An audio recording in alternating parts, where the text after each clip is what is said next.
solamente a un grupo de personas. Así es que si tú no estás en este grupo de personas, no te desconectes, porque yo creo que algunas de las cosas que vamos a revisar hoy te van a interesar. Muy bien, y yo quiero comenzar primero con una pregunta. La pregunta que yo quiero comenzar, y bueno, haciendo una pregunta hacia ustedes es: levanta tu mano, por favor, levanta tu mano si hoy en todas las áreas de tu vida te encuentras bien. Si tú en todas las áreas de tu vida, por favor, te encuentras bien. ¿Alguien que levante la mano? Muy bien, ¿nadie? Ok.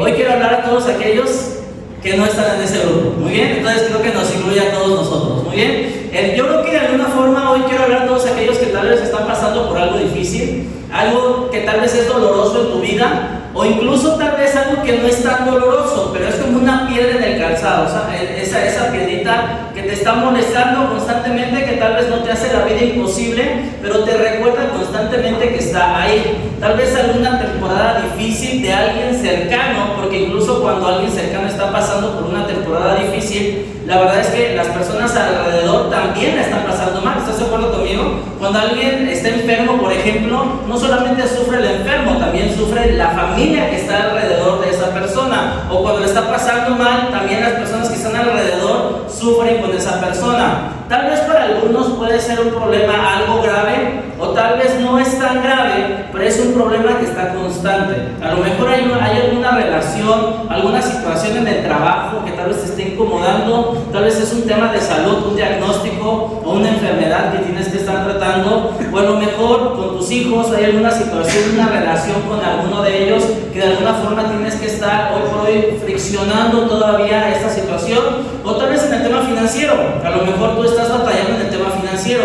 Hoy tal vez una mala administración te ha llevado a una temporada en donde tienes que echarle más agua a los frijoles, ¿no? Ahora, lo peor que de alguna forma es que todos creo que estamos en este punto. Creo que todos en algún punto tenemos que estar, hay alguna situación, algún área en nuestra vida en donde no estamos donde nos gustaría estar. En alguna ocasión en una enseñanza, creo que era cuando estábamos viendo algo de Nehemías, pero yo te recuerdo que en ese estudio yo te decía que o estamos por entrar en una tormenta, o estamos en medio de una tormenta, o vamos saliendo de una tormenta.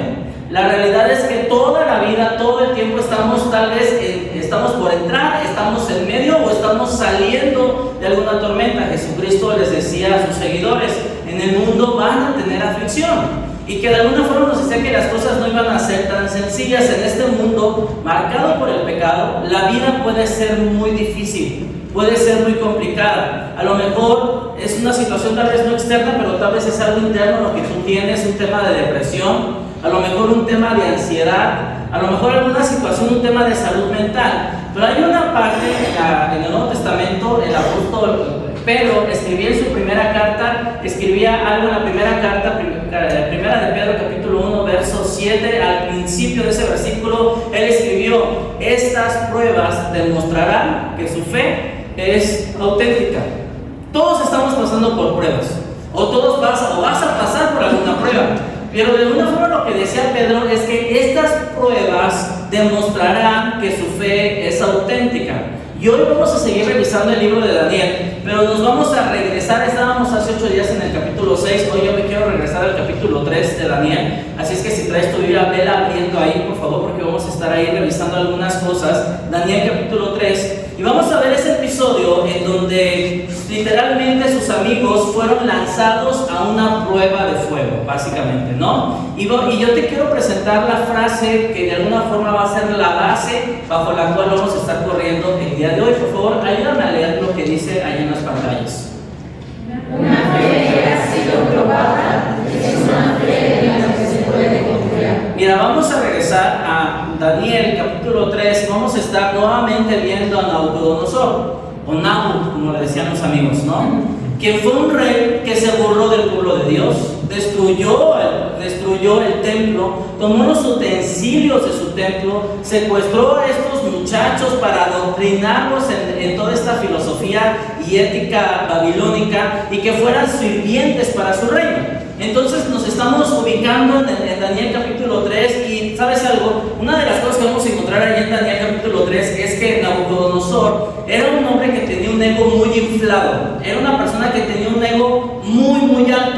De hecho, a tal punto que Nabucodonosor mandó a hacer una estatua de él mismo de 27 metros de alto por casi 3 metros de ancho. Y él hizo esta escultura, hizo esta estatua de él, y que de alguna forma estaba tratando de incrementar más su ego. No sé si de niño le hacían bullying y por eso tal vez estaba su ego tan alto, o era su inseguridad, no lo sé. Pero de alguna forma Nabucodonosor estaba buscando que a través de esa estatua todas las personas fueran y que de alguna forma le rindieran oración, le rindieran alabanza a él. Ahora, básicamente estamos hoy en el capítulo 3 y estaban presentes todo el pueblo, estaba todo el pueblo presente ahí para la dedicación de esta gran estatua. Y déjame ir a la del capítulo 3, verso 4 hacia adelante. Dice el verso 4, si traes tu Biblia, por favor acompáñame ahí, y si no va a estar apareciendo aquí en pantallas. Dice el verso 4, entonces un vocero proclamó: gente de todas las razas, naciones y lenguas, escuchen el mandato del rey. Cuando oigan tocar la trompeta, la flauta, la cítara, la lira, no esta lira, sino una lira, es un instrumento diferente, el arpa, la zampoña y otros instrumentos musicales, inclínense rostro en tierra y rindan culto a la estatua de oro del rey Nabucodonosor. El ego de Nabucodonosor estaba infladísimo y quería que todo el mundo le rindiera tributo. Pero luego dice el verso 6, cualquiera que se rehúse a obedecer será arrojado inmediatamente a un horno ardiente. Básicamente lo que está diciendo aquí este vocero. Todos tenían que inclinarse ante el sonido. Cuando escucharan que todos los instrumentos sonaban, todas las personas tenían que inclinarse rostro a tierra y tenían que darle adoración a la estatua de Nabucodonosor. Pero luego dice más adelante el verso 7. Así que al sonido de los instrumentos musicales, toda la gente de cualquier raza, nación o lengua se inclinó rostro en tierra y rindió culto a la estatua de oro que había levantado el rey Nabucodonosor. Sin embargo, algunos de los astrólogos se presentaron ante el rey y denunciaron a los judíos.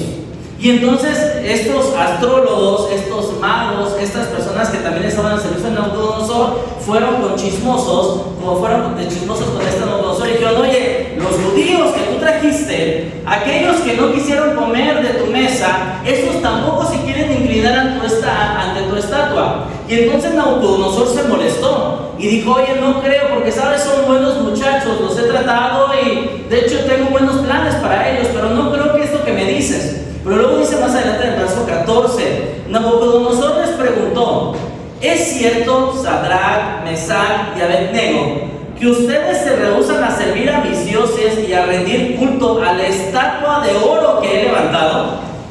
Y luego dice el verso 15, les daré chance, les daré una oportunidad más para inclinarse y rendir culto a la estatua que he hecho cuando oigan el sonido de los instrumentos musicales. Sin embargo, si se niegan, serán inmediatamente arrojados al horno ardiente. Y entonces, ¿qué Dios podrá rescatarlos de mi poder? Sadrach, Mesach y Abednego contestaron: oh Nabucodonosor, no necesitamos defendernos delante de usted. Y no era en un tono retante, era en un tono en donde estaban respetando la investidura del rey que tenía Nabucodonosor. Estos muchachos eran bastante inteligentes en cómo no estaban en un espíritu de rebeldía en contra de Nabucodonosor, realmente estaban manteniendo firmes sus convicciones, que son dos cosas muy distintas. Dice por ahí una frase que lo cortés no quita lo valiente. Y a veces creemos que mostrarte rudo, mostrarte en esa situación de rebeldía, y crees que eso es lo bueno. No, la verdad es que Dios nos manda a ser estrategas, incluso a pensar un poquito más. Nos ha dado una masa gris para que lo usemos, ¿no? Honestamente, no sé qué es lo que tú y yo haríamos en esa situación, en donde si nos dicen: ¿sabes qué? Ante el estatua tú te tienes que inclinar cuando se escuchen todos los instrumentos. Estos muchachos decidieron no comprometer su fe, incluso frente a la muerte. Escucha, incluso frente a la muerte ellos decidieron no comprometer su fe. Y yo te prometo el día de hoy algo, te puedo prometer algo. Esta es la siguiente promesa que yo te quiero hacer. Si estás comprometido a servir a Dios, el diablo te tentará a comprometer tu fe en Dios. Si estás comprometido a servir a Dios, si estás comprometido en vivir una jornada genuina de fe delante de Dios, si tú estás en una situación de voy a mantener mis convicciones enfrente de una cultura tan contraria, el diablo te va a tentar a que tú comprometas tu fe en Dios. Te va a tentar de alguna otra forma. Mira, hoy no vivimos en una sociedad en donde corremos el riesgo de que vengan y nos maten por estar adorando a Dios. Hoy no vivimos en ese tipo de sociedad, ¿no? Y tal vez es probable que tal vez la historia de Daniel tal vez no nos haga tanto sentido. Pero hay otros lugares, no en México, pero hay otros, bueno, en México incluso hay algunas situaciones lejanas, algunas comunidades incluso, en donde todavía esto es real, ¿sabes? En donde todavía las personas corren riesgo al poder manifestar el Evangelio, su vida corre riesgo porque no les ha alumbrado la luz del Evangelio a todas esas comunidades. Pero hay otros lugares también donde hay personas en el África donde están perdiendo la vida por reunirse y considerarse evangélicos, en donde nosotros no por hoy, gracias a Dios, no estamos ahí, pero oremos por ellos que sigan manejando esa misma audacia, esa misma valentía para poder mantener su compromiso con Dios. Pero la actitud de estos muchachos fue audaz porque estaban manteniéndose delante del rey. Honestamente, para muchos hubiera sido tal vez, si tú y yo estuviéramos ahí, a lo mejor hubiéramos dicho, mira, vamos a racionalizar el asunto y vamos a darle gusto al rey, ¿sabes? Para no meternos en broncas. Es más fácil tener ministerio vivos que muertos, ¿no? Entonces vamos a racionalizar el asunto, vamos a hacer como que si nos agachamos, sí, hombre, pero tú dale por su lado, ¿no? Pero estos muchachos decidieron mantenerse firmes. Y ¿sabes algo? Hoy por hoy, tal vez muchas personas o muchos de nosotros cedemos ante la presión social. Y solamente imagínate lo siguiente, estaba todo el pueblo, estaban todas las personas, todas las naciones, esa multitud de gente reunida ante esa estatua y se inclinaban y adoraban. Pero estos hombres se quedaban arriba, estos muchachos se quedaban arriba. Ellos no cedían ante la presión social. Y hoy, tristemente, muchos de nosotros seguramente cedemos ante la presión social. Nos juntamos, nos vamos, seguimos la corriente, ¿sabes? De alguna forma nos metemos a la bola cuando hay presión social, todos inclinándose. Tal vez lo más sencillo hubiera sido racionalizar y también hacer lo mismo. Pero hoy, aunque no estamos en un régimen en donde podemos perder la vida por adorar a Dios, pero nuestra fe es probada así de muchas maneras, todos los días. Piénsalo, todos los días nuestra fe está siendo probada de muchas maneras. Ya sea que cedas o te ríes también de la broma, o incluso continúas tomas la misma actitud del grupo también para que de alguna forma poder ser parte del grupo y de alguna forma tú cedes ante la presión social, ante las opiniones de las personas y dejas de lado lo que Dios desearía para un hijo suyo.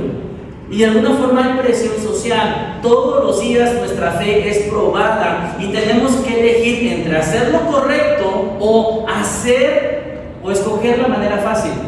Y yo muchas veces te lo he dicho, con mi iglesia anhelamos y deseamos ir por el camino difícil, porque no queremos lo fácil es continuar la cultura, continuar lo que dice el mundo, continuar y de alguna forma que tú te envuelvas también en toda esta situación de cultura que va en contra de Dios. Tú tienes que decidir lo que agrada a Dios o lo que agrada a la gente. Tú tienes que decidir si alabas a Dios o le entregas tu corazón a algún ídolo. Pero todos los días tú y yo estamos en esa misma postura que estuvieron los amigos de Daniel. Y de alguna forma nos estamos tal vez cediendo, no estamos cediendo ante cierta situación. Pero mira, verso 17 de Daniel 3 dice: si nos arrojan al horno ardiente, escucha lo que le dijeron, el Dios a quien servimos es capaz de salvarnos. Él nos rescatará de su poder, su majestad. En algún punto, amigos, ellos estaban a punto de llegar en un horno ardiente. Y de alguna forma ellos le dijeron a Nabucodonosor: Señor, el Dios a quien servimos es capaz de salvarnos. Algún momento vamos a estar tú y yo frente a un horno ardiente. Y a lo mejor vamos con ese peligro de poder ser echados a ese momento. Vamos a estar en un punto en el que no queremos estar. Incluso tal vez un punto en el que tú no esperabas estar en ese momento. Pero en algún punto vamos a poder llegar. Pero Dios es capaz, déjame decirte algo, de rescatarnos de ese horno ardiente. Y es lo que tú tienes que estarte predicando constantemente. Estos hombres, estos muchachos decían: al Dios a quien servimos es capaz de ¿qué? De salvarnos. Y creemos en un Dios de los imposibles, ¿cierto o no es cierto? ¿Tú crees en ese Dios o no crees en ese Dios? ¿Crees en un Dios de los imposibles? ¿Crees en un Dios que le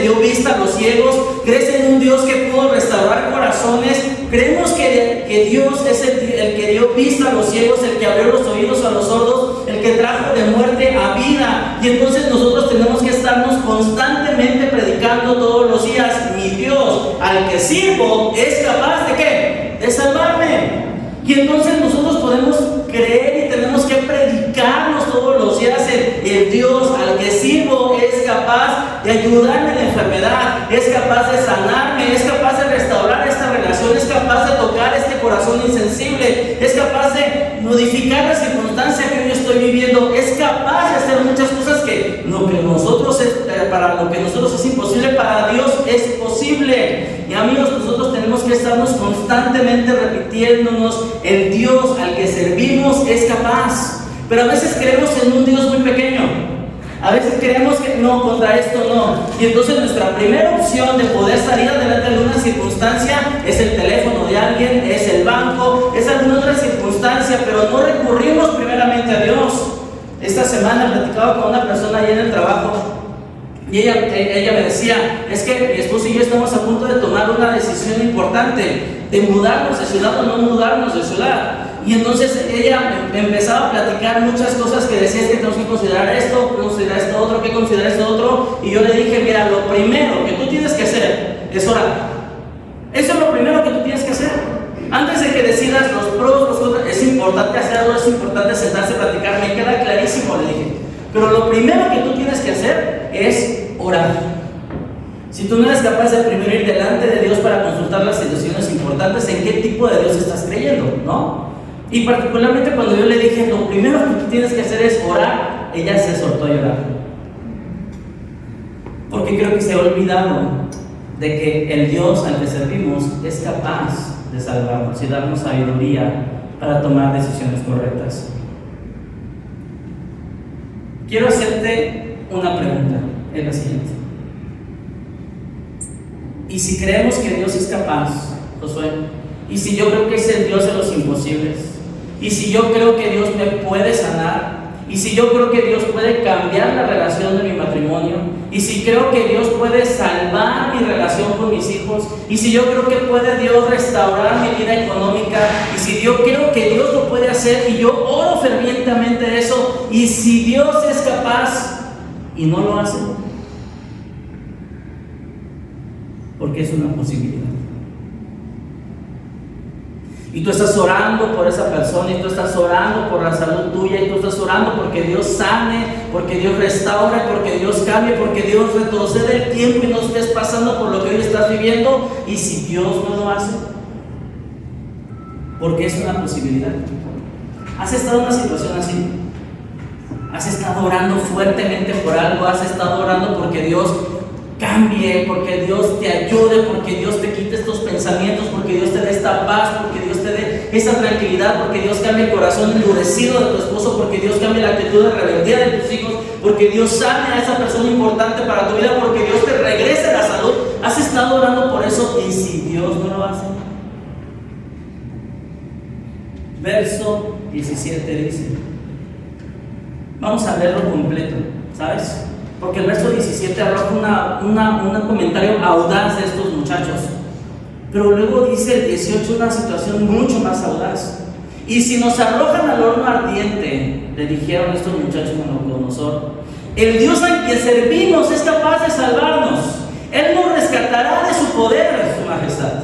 Pero, escucha, pero aunque no lo hiciera, deseamos dejar en claro ante usted que jamás serviremos a sus dioses, ni rendiremos culto a la estatua de oro que usted ha levantado. Y escúchalo, a veces Dios no siempre hace lo que puede, aunque esperemos que lo haga. A veces, te lo repito, a veces Dios no siempre hace lo que puede, aunque esperamos que lo haga. Creemos en un Dios todopoderoso, pero a veces no lo hace. La declaración de estos muchachos, familia, era una fe probada. Era una fe probada. Yo creo que una de las declaraciones más poderosas que podemos hacer como hijos de Dios es la siguiente, va a aparecer aquí. Dios, creo que puedes. Dios, creo que lo harás.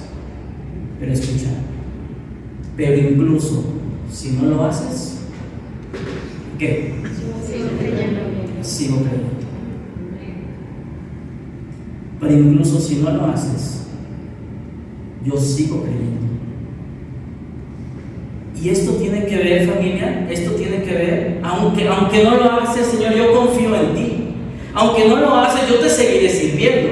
Aunque tú no lo hagas, yo te seguiré honrando. Y déjame decirte que tal vez hay personas que de pronto se han alejado de Dios porque su oración no la contestó, porque no contestó conforme a su voluntad. Y es que ese tipo de fe es una fe transaccional, en donde, Señor, si tú haces, entonces yo hago. Amigos, eso no es una verdadera fe. Por eso la primera carta de Pedro dice, estas pruebas son para autentificar nuestra fe. Aunque no conteste Dios lo que yo espero que Él conteste, Señor, yo te sigo creyendo. Aunque tú no me sanes de esta situación, yo sigo creyendo. Aunque tú no sanes esta relación, yo sigo creyendo en que tú eres Señor, en que tú eres soberano, en que tú eres el Dios de todos, en que tú eres el creador. ¿Sabes? Porque todos en algún punto tenemos que enfrentarnos ante esta circunstancia, ante esta pregunta. Tenemos que enfrentarnos qué es lo que tú vas a decidir. Amigos, nosotros tenemos que creer que Él puede, pero también creer que Él es el Rey y creer que Él es soberano y que si no lo hace, Él sigue siendo Rey. Él se sigue manteniendo en su trono, no pierde divinidad al final del día, porque aunque Él lo puede hacer, Él decide no hacerlo. La verdadera fe es una que se prueba, es una fe probada. Una fe probada es una en la que se puede confiar, es una en la que se puede depositar. Amigos, ¿por qué? Porque la verdadera fe cree más allá de la decepción. La verdadera fe cree más allá de la decepción. Muchas personas viven decepcionadas de Dios, pero es porque estaban con una fe transaccional, en donde, Señor, si tú haces, entonces yo creo, pero si no haces, entonces tal vez no creo, Señor. ¿Sabes? Eso no se llama fe. Muchas personas viven decepcionadas o enojadas con Dios porque no hizo lo que esperaba. Amigos, todos en algún momento de nuestra vida tenemos que determinar lo siguiente. ¿Me pones la siguiente, por favor? ¿Me ayudas a leer esa pregunta? ¿Eres Dios y cómo lo eres tú? Todos, en algún momento de nuestra vida, todos, sin excepción, tenemos que hacernos esta pregunta: ¿Él es Dios o soy yo? Creo que puedes, creo que lo harás, pero incluso si no lo haces, tú sigues siendo Dios. Tú sigues siendo Dios. Nabucodonosor, o Nabú para los cuales, se enojó tanto porque cuando escuchó estas palabras, y si aún no lo haces, sepas, oh rey, que no vamos a servirte de todas formas. Nabucodonosor se enojó tanto que dijo: suban 7 veces más la temperatura de ese horno de fuego y tráiganme a los más ponchados para que amarren a estos compadres y los avienten al horno de fuego. Y luego dice el verso 23: de esa forma, Sadrach, Mesach y Abednego, dice, firmemente atados, cayeron a las rugientes llamas. Amigos, estos muchachos creyeron que Dios era Dios. Creyeron que Dios es quien dice ser y que hará todo lo que ha prometido que haría. Aunque tal vez hoy por hoy están a punto de ser muertos en un horno de fuego, estos hombres, estos muchachos seguían creyendo que Dios era Dios. Y aún así, aunque ellos creyeron que Dios era Dios, aún así fueron arrojados al horno de fuego. Y a lo mejor tú y yo podemos llegar a creer, pero a ver, Josué, tú me has dicho, Señor, buscar primeramente el reino de Dios y su justicia, y todas las demás cosas vendrán. ¿Por qué? Por añadidura. Y algunas personas dicen, bueno, pero si yo coloqué primero a Dios, pero si yo he orado, pero si yo he leído, pero si yo he asistido todos los domingos, no me he dormido en tus predicaciones. Yo he hecho todo eso, Josué, y aún así estoy mal, y aún así me va mal, y aún así no estoy donde yo quisiera estar. Déjame decirte algo, que no se trata, algunas personas tienen esta concepción en donde si primero Dios, todo va a estar bien, todo me va a ir bien, voy a tener el éxito, voy a tener el negocio, mi familia va a estar bien, nunca voy a engordar, siempre voy a estar bien. Algunos creen eso. Pero estos hombres creyeron que Dios era Dios. ¿Y a dónde los lanzaron? Al horno de fuego. Verso 24. De pronto Nabucodonosor, lleno de asombro, se puso de pie de un salto y exclamó a sus asesores: ¿no eran 3 los hombres que atamos y arrojamos dentro del horno? Sí, su majestad, así es, le contestaron. Miren, dice el verso 25, gritó Nabucodonosor: miren, yo veo a 4 hombres desatados que caminan en medio del fuego sin sufrir daño, y el 4º hombre se parece a un dios. No sé qué veía Nabucodonosor, si era como un Saiyajin, ¿no? No sé, así con los trans. Yo sé de esta temporada, perdóname, Kakaroto y todo eso. Miren, gritó Nabucodonosor: yo veo a 4 hombres desatados que caminan en medio del fuego sin sufrir daño, y el 4º hombre se parece a un dios. Entonces Nabucodonosor se acercó tanto como pudo a la puerta del horno en llamas y gritó: Sadrach, Mesach, Abednego, siervos del Dios Altísimo, salgan y vengan aquí. Así que Sadrach, Mesach y Abednego salieron ¿de dónde? Del fuego. Entonces los altos funcionarios, autoridades, gobernadores, asesores, todos los políticos, ya saben, los rodearon y vieron que el fuego que no les había tocado, no se les había chamuscado ni un cabello, ni les había estropeado que la ropa. Es más, ¿han ido a una carne asada ustedes? ¿Cómo regresas oliendo? Riquísimo, ¿vale? O a una fogata. No, tú quites la ropa porque aunque no hayas estado ahí, apestas, ¿cierto? Apestas a carne asada. Bueno. ¿Qué dice al final? Ni siquiera qué. Ni siquiera olían. Amigos, fue un milagro, ¿cierto? Fue un milagro. Nabucodonosor, Nabu para los cuates, quedó impactado y lanzó un decreto después: que cualquiera que hablara mal de estos muchachos o de su Dios iba a ser despedazado e incluso su casa iba a ser destruida. Y entonces nosotros llegamos a pensar: ¡ay, un final increíble! ¿Sabes? Ese va a ser mi final. Voy a confiar en Dios y Dios me va a dar la victoria en mi matrimonio. Voy a confiar en Dios y me va a dar la victoria en la salud. Voy a confiar en Dios y mis hijos se van a ordenar. Voy a confiar en Dios y todos creemos en esa historia final, de ese final feliz. Al final es un final increíble, sí, porque los muchachos, aparte de que fueron un increíble testimonio de parte de Dios, Nabucodonosor no solamente lanzó este decreto para alabar el nombre de Dios, sino que también a ellos los subió en autoridad y los puso por encima de donde habían estado. Pero yo no quiero yo terminar con este final, ¿sabes? Yo quiero terminar con un final distinto. Yo me quiero focalizar en el verso 25. Por favor, ayúdenme a ponerlo. Ayúdenme a leer. ¿Qué dice? Miren, yo veo a 4 hombres desatados que caminan en medio del fuego sin sufrir nada. Y el 4º hombre. ¿Sabes qué es lo increíble de esto? Que Dios no los liberó del fuego. Y es donde yo quiero estar. Sino, estos hombres, imagínate estar en el papel de ellos. Están atados, ¿sabes? Están totalmente atados y de pronto son lanzados al horno de fuego.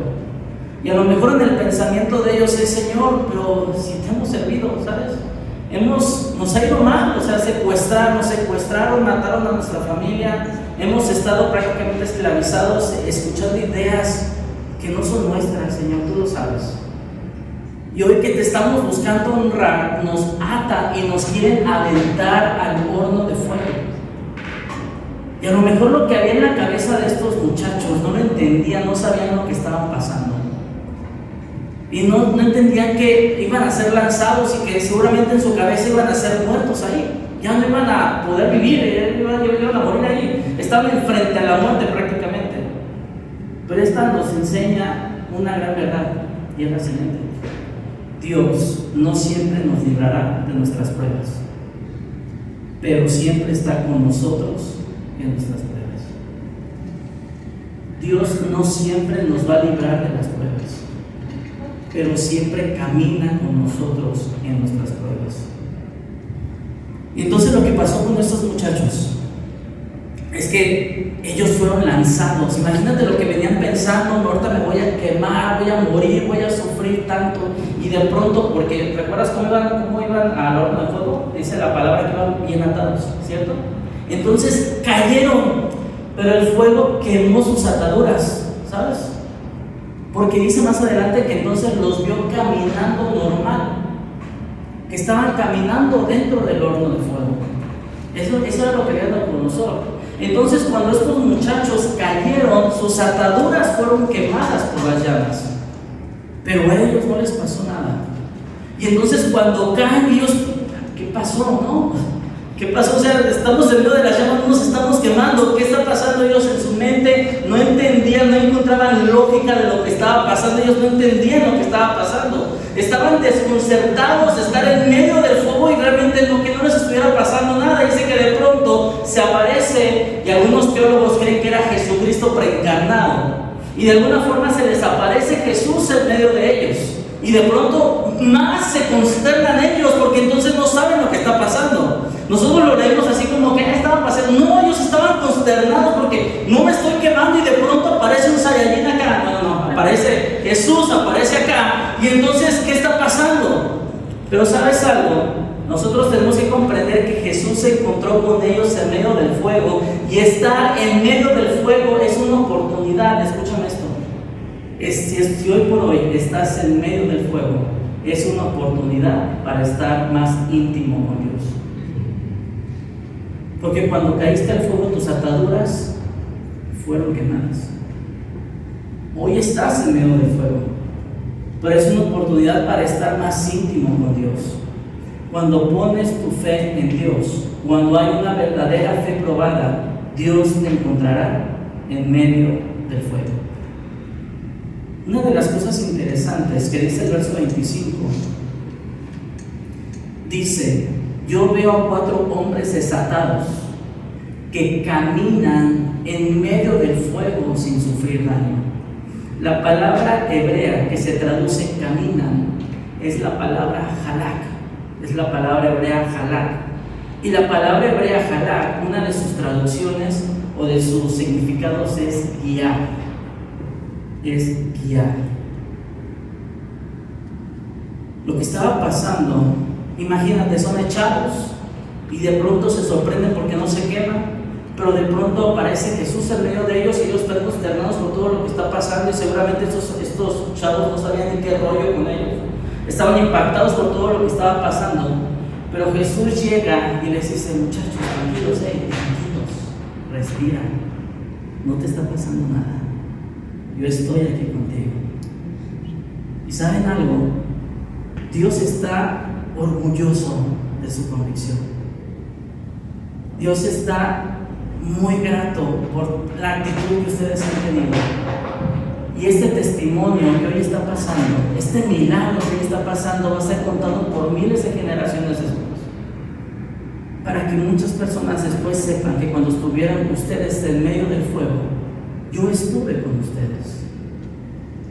Y es un testimonio que hoy podemos leer, y que para nosotros es: hoy yo que estoy en medio del fuego, Dios quiere estar también ahí conmigo, porque no estoy solo en el fuego, Dios está conmigo.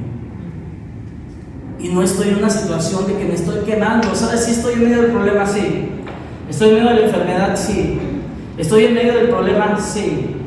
Pero hay una paz que sobrepasa todo entendimiento, que guardará nuestros corazones y nuestros pensamientos. ¿En quién? En Cristo Jesús. Porque Jesús, Halak, nos va guiando en la prueba. Halak nos va guiando en el fuego. Estos hombres no sabían qué estaba pasando, pero fue una oportunidad para que ellos se encontraran con Dios. Tomen la siguiente. ¿Me ayudas a leerlo, por favor? Para algunos el camino del fuego tendrá su fin, pero para otros es el lugar donde se encontraron con Dios. Cuando estos muchachos están en medio del fuego, nosotros vemos: salieron, no les pasó nada y fueron ascendidos. Al final dices, no, yo creo que la parte más importante de este texto fue en medio del fuego con Dios. No importa por lo que estés pasando, Jesús te encontrará en medio del fuego. No importa la prueba que estés pasando, Jesús te encontrará. Si tú tienes una fe verdadera, Señor, estoy en medio del fuego, no quiero estar, pero lo estoy. Pero yo creo que tú eres soberano, yo creo que tú eres el Rey de Reyes y Señor de Señores, y creo que tú estás permitiendo todo esto por algo.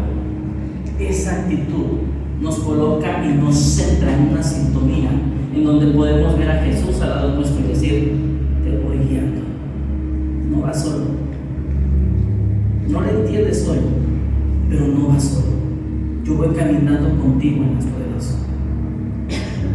Cuando nosotros nos ponemos en ese mood, nos ponemos en esa sintonía, Jesús nos encontrará en el fuego, y cuando lo haga, si tienes una fe probada, créemelo, lo vas a escuchar. Lo vas a escuchar a través de una canción, lo vas a escuchar a través de una enseñanza, lo vas a encontrar a través de circunstancias que están pasando y que te das cuenta que es la mano de Dios. Lo vas a encontrar con personas que no esperabas que te ayudaran y te están ayudando. Lo vas a encontrar con personas que de pronto abren puertas que tú no esperabas, pero es Dios hablándote. Es Dios diciéndote, voy contigo. Dios abre puertas. Eso te lo digo porque así lo vivimos. Para nosotros, nuestro horno de fuego fue el cáncer. Y cuando estábamos ya, íbamos todo avanzando, todo súper bien, y de pronto, cuando era la hora de la operación, de pronto cerraron puertas. Y era como estar atados yéndonos al horno de fuego. Porque entonces el cáncer seguía avanzando. Pero entonces fue, Señor, tú eres Dios. Y aún así yo sigo creyendo que tú eres Dios. 24 horas después, ya Dios había abierto otra puerta mejor. Amigos, lo que dice la primera carta de Pedro, estas pruebas demostrarán que su fe es auténtica. Yo no sé la prueba por la que estás pasando. Yo no sé qué es lo que hay en tu corazón, qué es lo que hay en tu mente, qué es lo que estás atravesando, yo no lo sé. Pero creo algo, que cuando tenemos una fe probada, el Señor, aunque tú no contestes, tú sigues siendo Dios. Él decide, Él camina con nosotros en medio del fuego.